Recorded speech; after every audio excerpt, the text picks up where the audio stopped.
सर्दियों के दिन थे।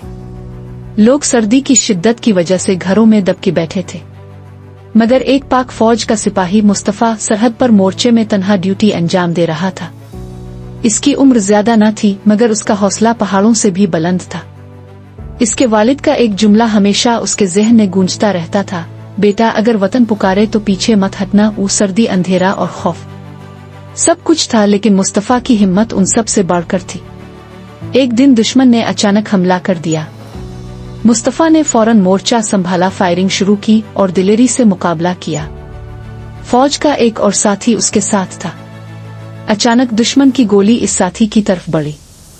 मुस्तफा ने एक लम्हे की ताखीर किए बगैर इसे धक्का दिया और खुद आगे हो गया। गोली मुस्तफा के सीने में लगी। लहू बह रहा था, मगर उसका जज्बा कमजोर ना पड़ा। जख्मों के बावजूद वो लड़ता रहा, यहाँ तक कि बाकी फौज भी आ पहुंची।